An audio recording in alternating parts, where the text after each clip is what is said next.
Arrangement माता Vaishno Devi shrine board द्वारा की जा रही है? तो जय माता दी। चैत्र नवरात्रि जो 2026 का है, उसके पावन अवसर पर श्री माता वैष्णो देवी श्राइन बोर्ड ने श्रद्धालुओं की सुविधा, सुरक्षा और सुगम दर्शन के लिए बहुत सारे व्यापक प्रबंध किए हैं। और इस वर्ष भी उम्मीद है कि बड़ी संख्या में श्रद्धालु आएंगे। जैसा कि आपको पता है कि इस बार जो हमारी यात्रा है वो अभी तक लगभग 15.5 लाख पहुंच चुकी है। और तो उसके कारण ऐसा हमें विश्वास है कि यात्रा बढ़ेगी और श्रद्धालु जो हैं वो आएंगे। श्रद्धालुओं की सुविधा के लिए जो हमारा यात्रा मार्ग है उस पर सफाई और पेयजल, बिजली की व्यवस्था है। मेडिकल सेवाओं के साथ साथ सुरक्षा के व्यापक इंतजाम किए गए हैं और किसी को किसी प्रकार की परेशानी न हो उसके लिए भक्तिमय और दिव्य वातावरण का अनुभव के साथ साथ हमने जगह जगह पर जो है वो मे आई हेल्प यू के डेस्क भी खोले हैं जो 8 की संख्या में हैं, ताकि सबको जानकारी भी समय पर मिलती रहे और किसी को किसी प्रकार की परेशानी भी ना आए। और जैसा कि आपको पता है कि जो हमारा नवरात्र होता है उस पे हम फूलों से सजावट करते हैं।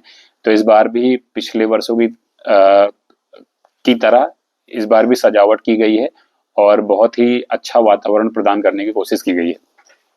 आपको पता है कि नवरात्र जब भी होता है तो नवरात्रों में जो हमारे सिंगर्स होते हैं लोकल और जो देश विदेश के दिग्गज गायक होते हैं, मैं बोलूँगा देश विदेश का मतलब जो हमारे देश के दिग्गज गायक हैं और लोकल स्तर के जो गायक हैं, प्रतिभावान भजन गायक हैं, वो सभी लोग माँ के दरबार में जो अटका का एरिया है वहाँ सुबह और शाम जो है वो भक्तिमय संगीत के साथ दरबार में अपनी हाजिरी भी लगाएंगे। और श्राइन बोर्ड का हमेशा से एक प्रयास रहा है कि हमारी जो व्यवस्थाएं हैं वो श्रद्धालुओं पर केंद्रित हो, जिससे प्रत्येक जो भक्त है वो माँ के दरबार में जब आए तो एक उसको आध्यात्मिक अनुभव हो। तो इस पर श्राइन बोर्ड हमेशा करता है प्रयास। और आपको ये भी मैं बताना चाहूँगा कि जो हमारे प्रमुख भोजनालय हैं वहाँ व्रत रखने वाले जो श्रद्धालु हैं उनके लिए भी भोजन की व्यवस्था, फलाहार की व्यवस्था भी की गई है। और दिव्यांग जो हमारे श्रद्धालु जन हैं उनको भी हम प्राथमिकता देते हुए निःशुल्क बैटरी कार सेवा जो पिछले वर्षों की तरीके से पूर्ण सेवा उपलब्ध कराई गई है। और साथ ही साथ इस बार आपने देखा है कि जो यात्रा हमारी है तो उसमें जो ऐड हुआ है, जो चीजें कुछ जोड़ी गई हैं, जैसे साधना कक्ष जोड़ा गया है और यज्ञशाला में लोग हवन कर सकें उसके लिए व्यवस्था की गई है। तो जो श्रद्धालु आ रहे हैं उसका भी लाभ ले सकते हैं पूरा। और मैं आपको फिर बताना चाहूंगा कि श्राइन बोर्ड जो है भीड़ की प्रबंधन में, आपदा की किसी स्थिति में निपटने के लिए या आग वगैरह कुछ ऐसा होता है उसके निपटने के लिए सभी संबंधित जो एजेंसियां हैं उनके साथ एक कोऑर्डिनेशन भी स्थापित किया है, ताकि हम जो भी हमारा रिस्पॉन्स रहे वो बहुत तेज रहे और किसी को किसी प्रकार की परेशानी ना आए।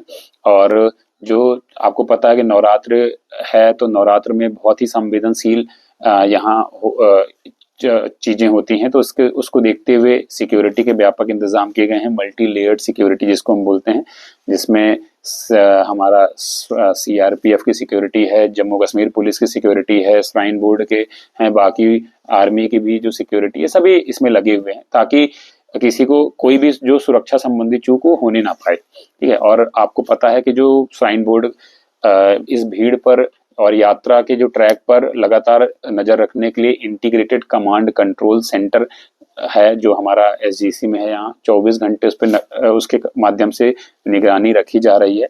और बहुत हमारे हाईटेक सीसीटीवी कैमरास भी लगे हैं जिसके कारण से वो चीजें जो है हम उसको मॉनिटर कर रहे हैं। और बोर्ड जो है सभी श्रद्धालुओं से अपील भी करता है कि वे जो बोर्ड का प्रशासन है और जिला प्रशासन है उनके द्वारा जो जितने भी जारी निर्देश हैं समय समय पर उनका पालन जरूर करें और इस पावन यात्रा को सुचारू रूप से संपन्न कराने में हमारा सहयोग करें। और मैं आप सभी से, आपके माध्यम से सभी पूरे देशवासियों को माँ वैष्णो देवी जी की असीम कृपा आप सब पर बनी रहे, मैं उनके लिए कामना करता हूँ। और आप सभी को नवरात्र पर्व की बहुत बहुत शुभकामनाएं। धन्यवाद। जय माता दी।